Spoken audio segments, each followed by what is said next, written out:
If you have an average hiring strategy, you're going to get average talent for your business. And this process that I've refined over years, while it takes more work, almost guarantees you're going to find amazing A-player talent. Here are the steps in the Hunger Games hiring process. A process like this is so good at vetting that it really only reveals the final best candidate. I'm going to walk you through the entire process and then go through each step individually and tell you the important things to think. So if you stick around to the end, I'm going to give you a kind of cool tactic for when you're talking to someone's reference to understand what they really think about the strengths and weaknesses of a candidate, even if they're trying to paint like the perfect rosy picture. So before we jump in though, who am I? My name is Andrew Guderian.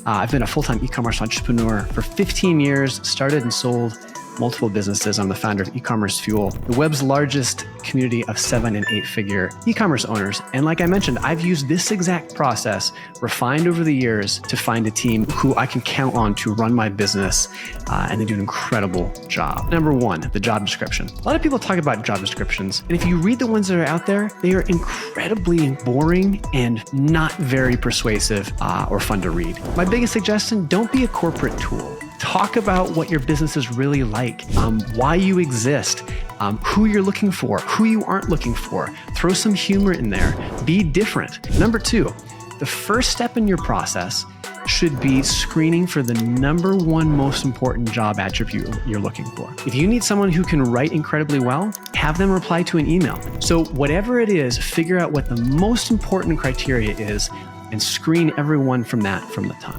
After that, your next step should be a questionnaire to get people to eliminate yourselves. This is a great chance to ask all the little questions you didn't ask up front. So questions I like asking. What kind of salary are you expecting? This is a great time to ask so you can disqualify people. Ask them for a typing test, especially if they're doing a lot of online work. Ask them with the experience with your second and third most important criteria. The best way to set this up is in a type form or some kind of online survey where they can fill this all out. Also ask for their LinkedIn. It gives you a sense of the candidate's career arc, their skills, and where they've been. And then finally, give them an overview of the process in this. The number of people who appreciate deeply that you tell them what the process looks like, your timeline for hiring. It builds trust and credibility with you, the employer. Now, after you've gotten a bunch of people to eliminate themselves in the questionnaire round, you should have some pretty good candidates. And that's when you're going to start doing quick interviews. And the goal of these first round is to understand two things. One, do they understand the basic skills of this role? And secondly, are they a good cultural fit?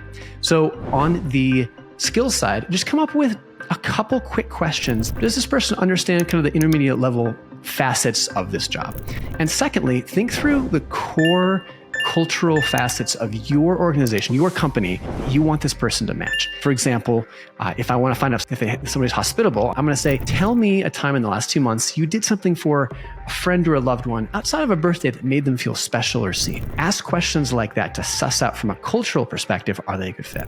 Once you've done that, make sure at the end of every interview, you're grading them numerically. So make a list of the questions you're asking and rate them from 1 to 10 so that by the time you're done with that round of interviews, you have a numerical rating that you can trust and is quantitative versus just your brain and your memory.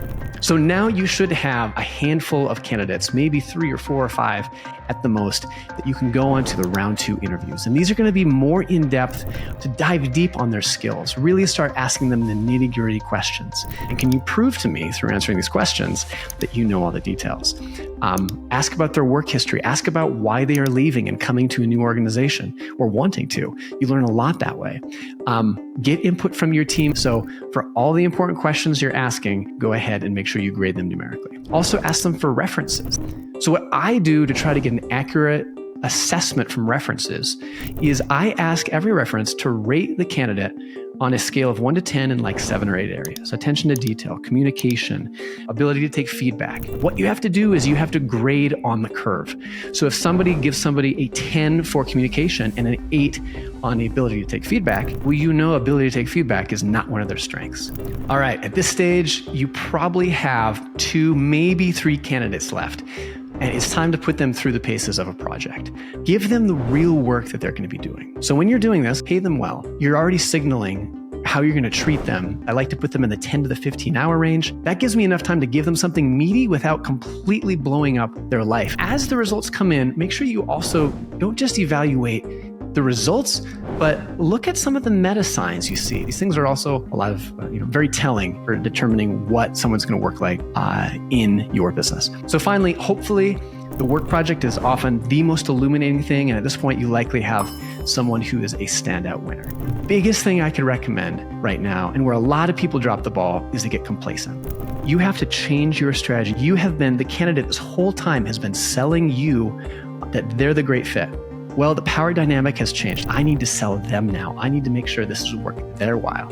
So when you make that offer, sell them on the vision, sell them on the development for themselves. And then finally, when you do start onboarding them, make sure you're available, make sure you're training them, because you have so much rides on that first, 2 to 4 weeks in your company. I hope this was helpful for you. If you found some value in it, please hit the thumbs up below for me. Subscribe to the channel. If you're a podcast listener, check out the E-commerce Fuel podcast with weekly actionable episodes just like this. And if you happen to run a 7 or an 8-figure e-commerce or online business, check out ecommercefuel.com. It is the largest and most active community for 7 and 8-figure brands online. And we're regularly talking about all sorts of stuff like this. How do you hire great talent?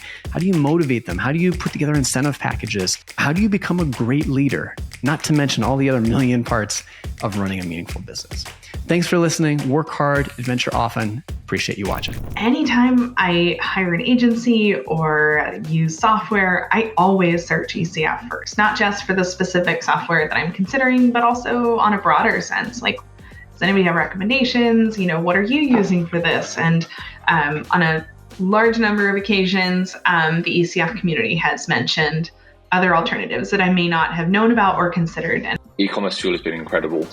Within an hour of joining the community, I had an answer to a really annoying issue I was experiencing with Amazon.